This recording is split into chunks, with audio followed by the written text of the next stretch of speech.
Most people's favorite possession is absolutely robbing them blind, but I've been really surprised at how few people talk about this wealth killer. So today, I'm going through how phone companies completely rip you off. At the end, I'll talk about how to avoid getting ripped off and how to save thousands of dollars. So make sure to stick around for that. But first, we need to talk about how phone companies rip you off and how the financial impact of your phone might be way larger than you think. And when we talk about any expense, we need to look at both the upfront costs and the recurring expenses. Let's start with the upfront costs. I personally find it absolutely insane how expensive phones are. I searched Verizon for their best selling phone, and they list the iPhone 14, which sells for $800. That's only the lowest storage option, though. If you want 512 gigabytes of storage, that phone goes for $1,100. To be fair to everyone involved, I chose the medium option, 256 gigabytes of storage, which goes for $900. That's an absolutely absurd amount of money, but it could be a lot worse. If you wanted the latest and greatest iPhone 14, you could be looking at a $1,600 expense. By the way, I'm going to use Verizon as an example because they're one of the largest phone companies in the world, and they're probably the one that I see the most advertisements for. And Verizon will also tack on a $35 unlocking fee to whatever phone you buy. That might sound trivial right now, but it becomes important later. So just to get signed up with Verizon, the average person probably already spent around $935. So why do I find this amount of money so shocking? Well, instead of spending $935 on a phone, you could spend $250 and get a brand new phone from Mint Mobile, the partner of this video. And at least at the time I'm making this video, that also comes with 6 months of free service.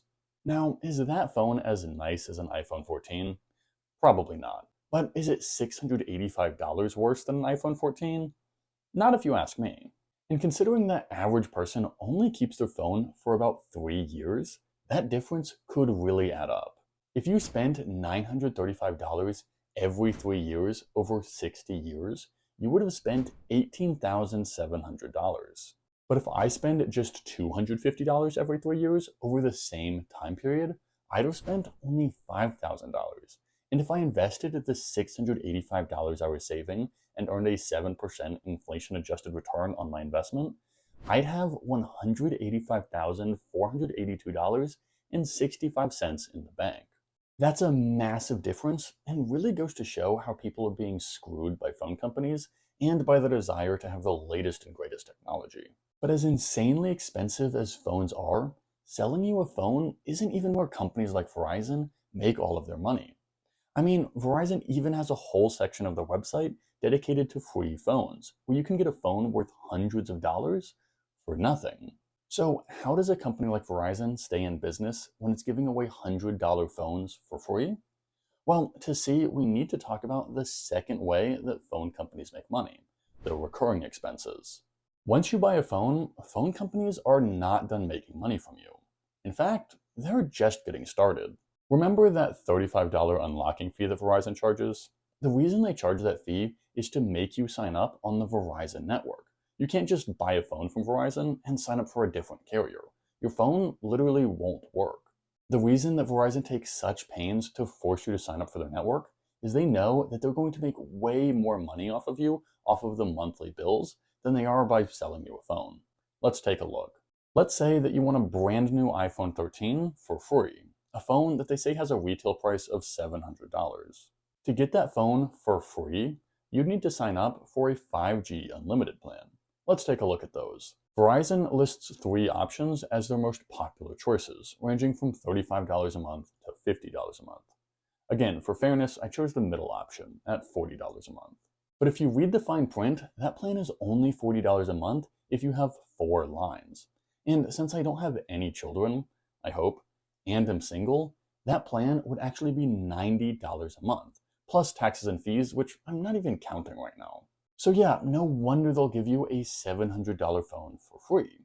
They know that they're going to make that back and more on the monthly service charges, which is why Verizon has a market cap of close to $140 billion. And to see why this is such a ripoff, compare that $90 a month plan to a more reasonable plan, like those offered by Mint Mobile, who I partnered with this video. At Mint, you can get a phone plan for as low as $15 a month while still relying on the nation's largest 5G network. That's just a fraction of the cost of a lot of the other carriers and could result in some massive savings, which of course is why I partnered with them.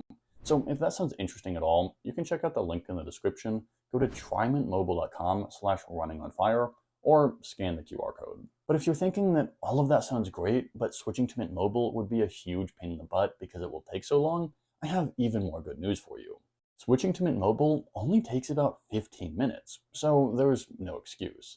That could be one of the best investments of your time that you ever make. And let's look at how much money you would save by using one of these low-cost plans instead of a really expensive one. If you spent $90 a month for 60 years, you'd have spent $64,800 on your phone plan. But if I spend just $15 a month on my phone plan, I'd have spent only $10,800. And if I invested the extra $75 that I was saving every month and earned a 7% inflation-adjusted return on my investment, at the end of 60 years, I'd have $732,168.35. And remember that which phone you buy could also make a big difference.